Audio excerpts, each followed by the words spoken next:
Evangelho de João, capítulo 12, verso 26. Se alguém me serve, siga-me. E onde eu estiver, ali estará também o meu servo. E se alguém me servir, meu Pai o honrará. Vamos lá? Se alguém me serve. Não, continua.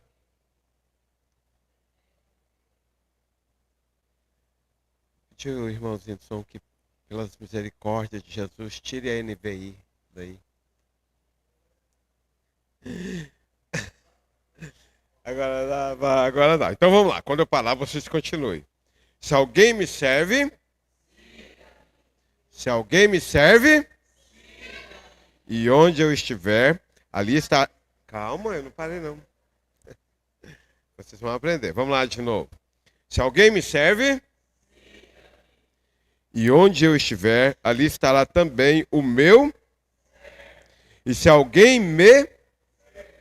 O Pai o. Te dou graças, Pai, eu te glorifico porque tu és bom. Deus de poder, Deus de glória, Deus de palavra é o teu nome e santo é o Senhor, Pai, no nome do Senhor Jesus. Vem sobre nós, vem sobre Deus nossos corações e ajuda-nos, ó Deus, a te conhecer por meio da tua palavra. Deus, nós não queremos grandes revelações, nós não queremos, ó Deus, podcasts, ó Pai, nós queremos a tua palavra. Nua e crua, Pai. A tua palavra, Deus, sem festinhas, ó Pai, sem invencionices, ó Pai, sem macaquices, ó Deus, queremos a tua palavra. Dá-nos tua palavra, Deus, em nome do Senhor Jesus. Nome de Jesus, Pai. Muito bem. A internet está em crise com esse versículo. Se você pesquisar lá, quantas vezes Jesus disse, siga-me? E eu pesquisei essa semana bastante, porque eu estava muito interessado nesse siga-me. E vai trazer diversas hipóteses. Dentre elas tem uma que Jesus disse 22 vezes, mas eu não achei. Na minha memória fotográfica das minhas leituras, parece que não deu esse tanto. Aí eu achei um site mais doido ainda que diz que foi 28 vezes. Aí depois eu descobri que eles contam todos os versículos que a interpretação, a semântica do texto diz que nós devemos seguir a Jesus. Como, por exemplo, eles chegam a dizer que quando Paulo diz, sede meus imitadores como eu sou de Cristo, ele está falando de seguir a Cristo. Aí conta também.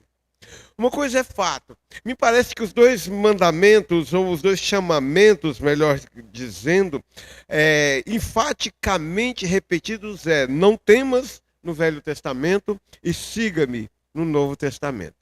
E eu fiquei pensando nisso dessa semana, nessa cadência interessante que Deus dá. Ele primeiro ensina a humanidade a não temer, porque Ele é conosco. E depois me parece que o homem aprende essa lição de aprender a confiar em Deus. Vem um chamado mais próximo, vem um chamado mais custoso, vem um chamado mais caro, que é o de siga-me. Então, se eu aprendi a não ter medo, eu posso seguir a Jesus sem reservas. E fiquei pensando essa semana, então, que há uma cadência muito lógica, sempre houve, em todos os assuntos do Velho Testamento e do Novo. Se no velho parece-me que Deus gostaria de ensinar ao homem não ter medo de coisa alguma, porque Ele é quem nos ajuda, me parece que Ele esperou uma maturidade do ser humano, da raça humana, ao chegar no Novo Testamento, para aprender a não temer e aprender a segui-lo sem reserva, sem coração fechado, aprender a andar com Ele. Então siga-me. É uma coisa incrivelmente proximal. É uma coisa de estar próxima. Não é uma revelação de mandamentos, de regras ou somente de doutrinas.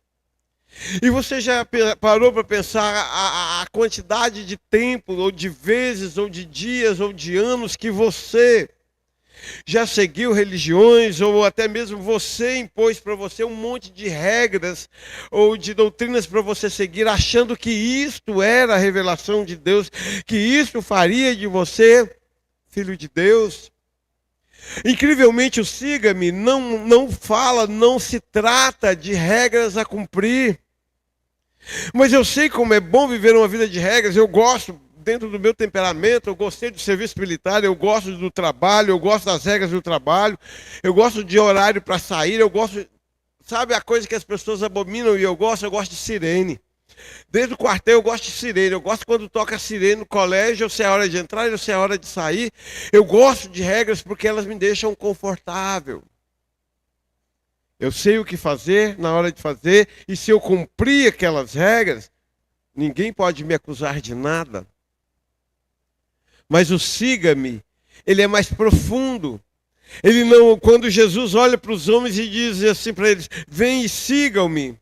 Deixa sua família, pai, mãe, e siga-me. Tome a sua cruz e siga-me. E assim por diante, quando ele está chamando no siga-me, ele não está falando de um conjunto de regras para a gente cumprir e ninguém nunca mais poder nos acusar. Mas ele está falando de fica perto de mim e tenha um relacionamento comigo. Mas nós ficamos desesperados atrás das regras. Porque as regras dão segurança. Porque as regras nos deixam confortáveis. Mas quando partimos para um relacionamento com Cristo, nós perdemos os nossos direitos, nós perdemos literalmente a nossa vida. Nós temos que aprender a segui-lo, a observá-lo, a aprender com ele, a estar próximos dele. E o mais incrível de tudo, nós precisamos aprender a ouvir a sua voz. Talvez, de todas as tarefas da proximidade com Deus, eu sempre penso que a mais difícil seja distinguir a sua voz no meio de tanto barulho que a humanidade vive. Ouvir Deus. Eu rememoro Tozer quando ele escreve que seria um verdadeiro milagre no século XXI, um homem num apartamento, numa sala de escritório, numa grande cidade, conseguir ouvir Deus. Nós moramos numa cidade de porte médio para pequena, já temos um certo barulho, mas não se compara ao trânsito de Goiânia, de Brasília, do Rio. E aqui já está sendo difícil a gente parar no dia e ouvir Deus. Imagine um homem moderno que vive dentro da correria do dia. Incrivelmente, um dia estava conversando com um irmão de uma outra cidade, ele dizendo: o pastor diz que quando ele está orando de madrugada por nós, isso, aquilo, e eu paro, e eu faço pensamento positivo, eu tento visualizar, e eu não consigo imaginar o pastor acordando de madrugada e orando. Eu acho isso incrível, porque ele não conseguia acreditar que o pastor dele, e o mais incrível é que eu também não. Não é o perfil, não era a característica, não é um homem que para ouvir Deus. E aí nós chegamos num tempo de humanidade que não só os pastores, mas principalmente os cristãos também aprenderam a viver de narrativas. Nós inventamos histórias sobre nossa vida cristã, sobre como nós somos espirituais, sobre como nós falamos com Deus, sobre como até ouvimos Deus, mas de fato e de verdade. Vivemos um tempo de escassez de homens e mulheres que são amigos de Deus, que são próximos de Deus, que aprenderam a seguir Jesus dentro dos seus parâmetros. Na lição da sala de adultos, é claro isso, ninguém desenvolve espiritualidade nos seus próprios termos, não é possível. Eu chegar e olhar para Deus e dizer: Deus, eu vou ser crente, mas eu vou ser assim, eu vou até tal ponto eu não vou mais, porque eu tenho minha vida social. E como pastor, o que eu mais ouvi a vida inteira, a reclamação dos crentes é a perda da vida social. Afinal, são tantas festas, são tantos parentes, são tantas viagens, são tantos isso ou aquilo. Mas a verdade é que nós perdemos o siga-me. E não brinca não. que os mais ousados já estão olhando para Jesus e dizendo a ele: Jesus, me segue porque eu estou ocupado. Vem atrás de mim, Jesus. Aliás, não brinca não que nossas orações costumeiramente estão marcadas pela seguinte frase, não é, Reginaldo? Jesus abençoe meu dia, onde eu for, o Senhor vá também me abençoando. Isso é o inverso, isto é o estrangulamento do Evangelho, porque no Evangelho, em momento algum, Jesus foi. São os homens que seguem a Jesus, são os homens que devem ir após Jesus Cristo, e não o contrário. A bem da verdade é que nós perdemos a religião do relacionamento com o Deus vivo, e temos abraçado a religião de regras externas. Mas o que Jesus diz é: se alguém me serve. Antigamente eu gostava de dizer: quem não serve, não serve. E Jesus mais ou menos dizia a mesma coisa: se alguém me serve, se de fato e de verdade alguém se dispôs o coração para me servir, siga-me, venha atrás de mim. E seguir está intimamente relacionado à renúncia, a um custo, a um preço. Incrivelmente, para ser salvo, nós não precisamos pagar absolutamente nada. Mas para servir a Deus, eu tenho que pagar absolutamente tudo. Já pensou nisso? Que paradoxo, que coisa incrível. Dá para você ser salvo aí bonitinho no banco, só não encha muitas paciências do pastor, só não dê muitas ideias. Só fique caladinho, mas você pode viver uma vida inteira e caladinho você vai ser salvo, porque para ser salvo não custa nada. Mas para servir a Jesus Cristo custa tudo. É por isso que muitos são chamados, poucos escolhidos, menos ainda verão a nova Jerusalém ataviada que desce da parte de Deus, enfim. Por isso o Reginaldo vem ler o texto do caminho estreito, porque ele é estreito. Se ele é estreito é porque poucos passam por ele. Hoje se fala, no âmbito educacional tem uns termos, a gente vai aprendendo as coisas novas. Agora eu aprendi que existe escola vertical e horizontal. Então a escola Marilda trabalha numa escola horizontal. Ela é toda no chão. Eu trabalho numa escola vertical. É um prédio, 3 andares, 4 andares, com escadas estreitas. Então eu aprendi 2 conceitos dos últimos 2 anos, de escada e de caminho estreito. E eu levo aproximadamente 10 minutos para colocar os meninos dentro das salas. Porque tem que entrar fila por fila, porque não cabe 2 filas na escada. É o caminho estreito. Para servir a Jesus Cristo, há um preço, há um custo. Começa-se pela morte do eu. No geral, nós temos, ou vivemos essa geração Z de direito. Hoje é o cidadão de direito. É o cidadão que tudo tem que convergir a ele. Ele não pode ser confortável. Sabe qual é a palavra em voga agora na educação? Você se sente confortável assim?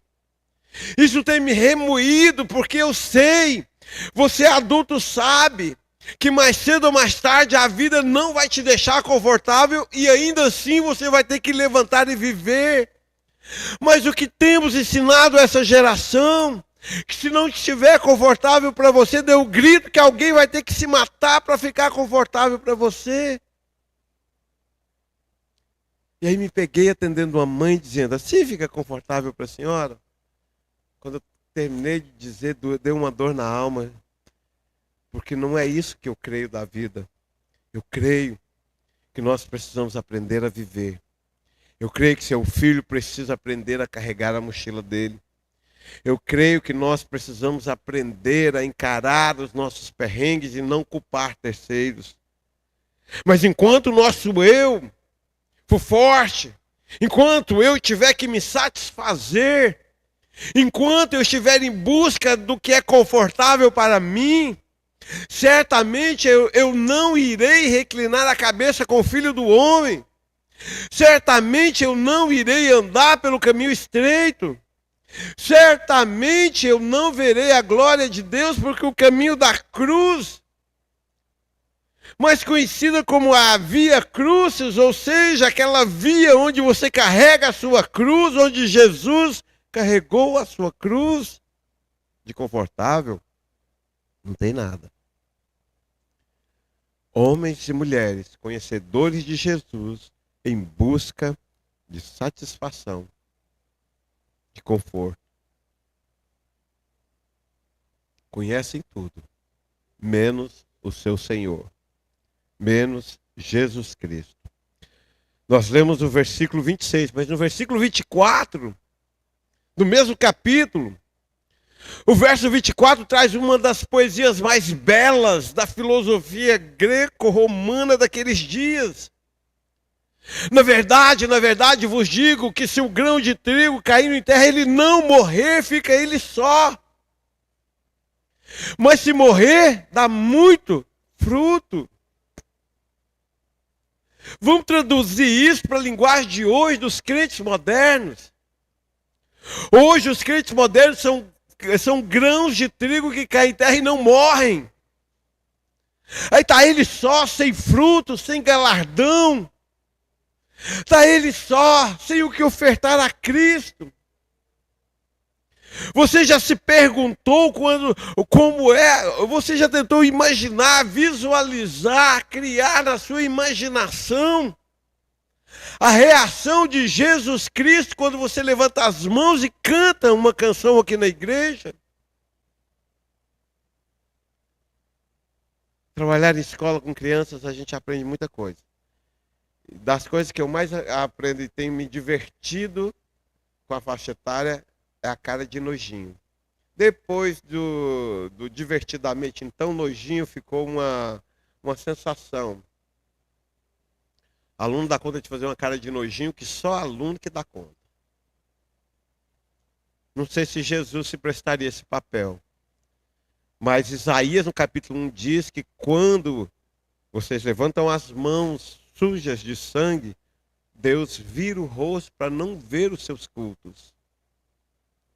Não sei se a gente pode traduzir isso na linguagem de hoje, que Deus fica com nojinho de muitos de nós em muitos momentos do culto. Então, somente porque nós somos grãos de trigo que não morremos, faz-se necessário pagar o preço para andar com Jesus Cristo. E literalmente isso é ter prioridade. Aí no versículo 25 do mesmo capítulo, ele diz que aquele que ama a sua vida, quem ama a sua vida, perdê-la-á. E quem neste mundo odeia a sua vida, interessante, porque ao mesmo tempo que nós temos que nos aceitar, nos amar, Jesus diz, claro, numa figura de linguagem, numa metáfora, que eu não posso priorizar a minha satisfação aqui nesse mundo. Aqui nesse mundo eu preciso amar a Cristo e não a minha satisfação. Seguir a Jesus Cristo é fruto direto da morte do eu, da busca, não da minha satisfação, do viver não mais eu, mas Cristo viver em mim, da renovação da mente, do revestir do novo homem e também de prioridade, de não amar mais a minha satisfação e às vezes até perder, e ao perder eu encontrar. Incrivelmente, dizem por aí que o mercúrio cromo, agora proibido de uso, né, seu alto índice de provocar câncer, mas antigamente os termômetros todos eram de mercúrio cromo, né? Me parece que é o único metal líquido E aí ele tem uma característica muito interessante. Se você pôr ele na palma da mão e abrir, ele evapora. Se você fechar, ele sai pelas frestas da sua mão. Aí brincam-se na história da filosofia, não é possível segurar o mercúrio cromo. Eu tenho pensado e tenho visto que não é possível segurar a nossa própria vida. Porque quando eu tento segurar a minha própria vida, eu a perco. Mas incrivelmente, quando eu me lanço aos pés de Cristo e perco minha vida por amor ao Mestre, eu a ganho de volta. Faz-se necessário amar a Jesus Cristo. E ao amá-lo, eu preciso entender que há um custo de renúncia da própria vida. Sabe, uma coisa incrível. Aquela coisa de ser servo de Deus. Eu louvo Jesus porque pararam com essa besterola, né? Eu sou vaso, eu sou servo de Deus. Como assim? Eu sou missionário, como assim? Nunca atravessou a rua para pregar o evangelho, mas foi consagrado missionário. E assim vai. Jesus Cristo é claro. Posso ser salvo sem fazer nada. Mas se eu quero servir, eu preciso entregar a minha vida. E entregar a vida é não medir mais esforços para fazer o que Ele quer. Parar de perrengue. Literalmente é parar de perrengue. Mas é tanto perrengue. Mas é tanto embaraço. Mas é tanta reserva. Literalmente, então, ele diz: para seguir-me, pague o preço, caia em terra. E caindo em terra, morra. Mas seguir também é um processo de caminhada. Porque se você segue, automaticamente você segue alguém. E se você está seguindo alguém, esse alguém está em movimento. Você segue alguém parado? Por isso dizem no seminário, nas aulas de homilética, que você precisa dar umas voltinhas no altar quando está pregando. Tem 2, 3 ou 4 ou 5, ou talvez mais, aí lutando profundamente contra o sono. E no geral você se desperta quando me segue com o olhar e você precisa movimentar o seu corpo. Então pressupõe-se que quem segue, segue alguém. E se segue alguém, porque esse alguém está em movimento.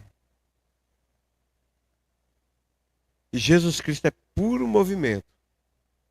Finalmente, a Juban, sei lá, a juventude, né? A Juban encontrou um lema bom: mova-se. Literalmente, o reino de Deus é um reino de movimento, do dínamo, da explosão, da dinamite, do pneuma, do vento, do movimento. Seguimos a Jesus e Jesus está em constante movimento. Jesus está em constante renovação.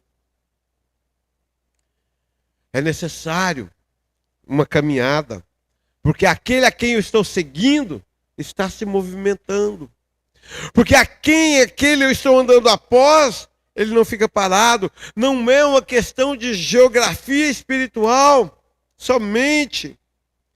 É uma questão de vida relacional, de identificar-se com ele, de ouvir, de fazer o que ele faz, de sentir a dor dele, de sentir o amor dele, de fazer o serviço dele. Não é muito difícil não. Jesus Cristo, quando mandou um bando de gente para o inferno no dia do juízo, dentro do tempo chamado eternidade, ele disse assim: eu estava preso e você não me visitou. Eu estava doente e você não me visitou. Estavam lá na igreja louvando e você não foi lá me louvar. Estavam lá angariando uma cesta básica e você não colaborou. E até mesmo estavam lá se recreando na noite de talentos. E você estava assistindo a podridão do mundo com seus parentes. E estava isso, eu estava lá, e eu estava nisso, eu estava naquilo, e você não estava me seguindo. É uma questão de estar onde Jesus está. É uma questão de aprender a caminhar com Jesus. Quantos momentos da minha vida eu caminhei sozinho? Aí, se eu for se eu tiver uma boa raiz sertaneja, o que eu vou falar? A Luzia adora essa música. Não sei se a Luzia está online, não estou aqui online aqui. Mas a Luzia adora essa música. Esses dias na oração da família, ela estava usando como uma metáfora lá de que Jesus não nos abandona. Quando tinha só um rastro na areia, eu estava assim contigo, porque era eu te carregando. Cuidado com isso. Jesus te carregar é uma coisa, e você está andando com Jesus é outra completamente diferente. Inclusive, ele pode te carregar em alguns momentos em que você não está andando com ele.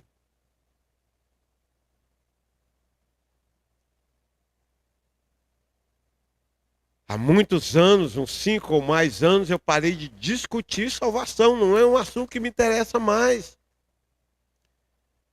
Não tem jeito de eu discutir com A ou B se ele é salvo, se ele não é salvo. É uma coisa que transcende a mim, como teólogo, como estudioso, como pastor.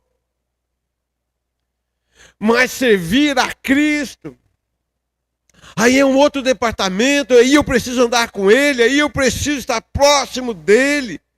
Aí eu preciso imitar o caráter de Jesus Cristo. O siga-me. Ora, li um livro recentemente, Theo Psique. Horrível, não comprem e não leiam. Eu li porque eu não deixo de ler um livro. Ando sem dinheiro, então não consegui comprar muito livro. Então não dá para ler 10 páginas e trocar ele. Eu tenho que ler, porque senão eu vou ficar sem ler porque não tem livro.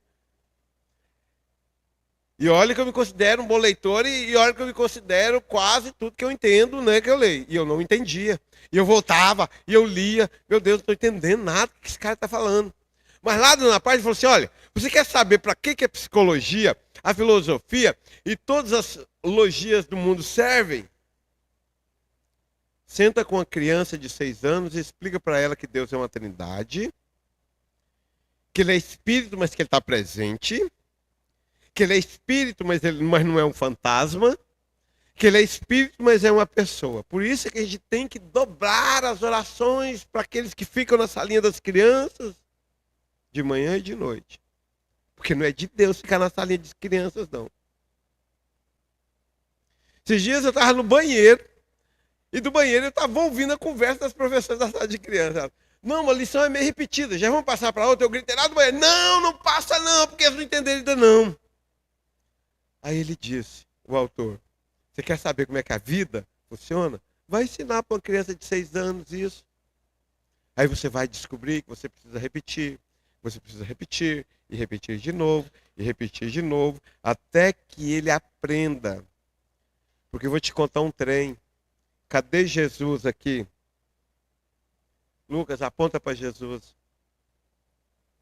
Aponta seu dedo imundo para Jesus. O João apontou. Boa sorte, professor de juniores. O João viu. Mas olha que coisa incrível. Jesus está aqui. Não temos certeza disso, mas eu posso apontar onde ele está. Seguir Jesus Cristo é aprender a imitá-lo. É ter um relacionamento com ele ao ponto de eu saber que fisicamente ele não está aqui, mas que ele está aqui. É saber que ele não vai vir aqui carregar esse vaso na hora da musiquinha da criança, mas que ele, através de um irmão, vai vir aqui carregar esse vaso na hora da musiquinha de criança. É disto que eu tenho tentado falar nos meus 20 anos aqui. Eu sou servo. Se eu sou servo, eu preciso segui-lo. E se eu estou seguindo Jesus Cristo, eu tenho que parar de perrengue. Eu tenho que parar de reserva. Eu tenho que parar de autossatisfação. Eu tenho que parar de adular a mim mesmo. Eu tenho que cair em terra, morrer e perder a minha vida. E começar a imitar o caráter de Cristo. Literalmente, essa caminhada significa identificação. Então, se eu olhar para a irmã Alice hoje e perguntar assim, irmã Alice, hoje, em que a senhora se identifica com Jesus? Em que a senhora é igualzinho que nem Jesus Cristo? Igualzinho que nem. E se agora Deus olhar para você e perguntar isto, a cada um de vocês, em que você imita Jesus Cristo? E aliás, Paulo já deixou a hashtag, fica a dica de Paulo. Sede meus imitadores como eu sou de Cristo. Talvez, eu disse talvez. E eu disse somente talvez, Lucas. Hoje, aqui e agora, não passaríamos pelo crivo de Deus. Talvez hoje, aqui e agora, nós seríamos chamados de servo inútil. Porque aquele que quer me servir, siga-me. E seguir a Jesus Cristo é imitar-lhe. Imitar o seu caráter. Caramba! Já deu aula? Acredito que não. Deus é bom para contigo. Já deu aula no 3º ano do ensino médio, em outubro, no mês de outubro, no noturno? Não? Eu já. Hoje é colégio militar, mas eu dei aula lá no Colégio Carrilho em 2003. Vocês não tinham nascido ainda, eu estava dando aula lá no Carrilho. No noturno, 3º ano, eu chegava, 1, 2, 3, lá no fundo, fumando maconha, e eu perguntava, o que faz? Nada, você não pode fazer nada, então você apanha lá fora. Esses dias, no Laurentino, o professor foi escoltado embora. O mundo está perrengado em si. O mundo está perrengado por si só.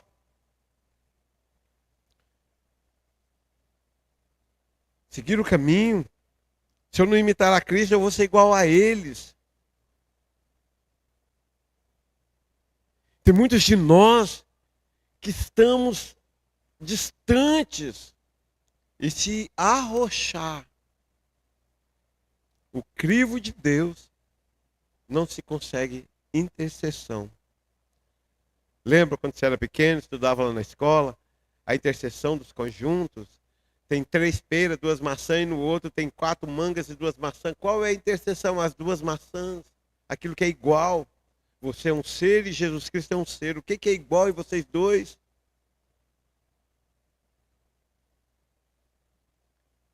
Caminhada pressupõe imitação. Para terminar, lá no versículo 26, se alguém me serve, o quê? Você estava melhor no início. Se alguém me serve, é o custo, é a renúncia, é a morte do eu, é o cair em terra e morrer. E onde eu estiver, ali também estará o meu servo. Isto é a caminhada, onde Jesus estiver, eu estarei caminhando atrás. E por fim, e se alguém me servir, ou se alguém servir para alguma coisa no meu reino, o meu Pai tem honra sim.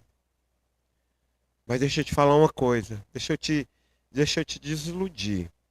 Sabe quando o profeta profetizou que Deus tinha colocado uma coroa de glória na sua cabeça e uma chave de ouro na sua mão?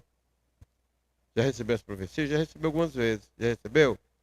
Pura mentira, doideira, é tumor na cabeça. Assistam Criminal Minds.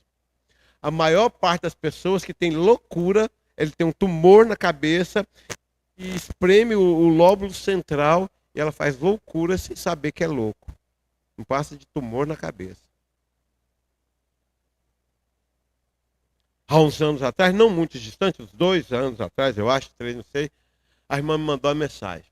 Pastor, eu vou sair da igreja. Eu estou tudo bem, pela 15ª vez. É porque eu tenho pensado muito que eu quero entrar no Espírito. E eu acho que a igreja aí não vai aceitar eu entrar no Espírito. Agora não é o Espírito que habita em nós, é nós que entramos no Espírito. Irmã, sai mesmo da igreja, porque nós não vamos, eu acho que nós não vamos aceitar, não. Aí falei para um parente dessa pessoa, leva ela e tira uma chapa. Ela tem tumor na cabeça, tá espremendo o lóbulo central e ela está tendo visões. Porque as pessoas não querem mais encontrar a palavra, elas só querem honra.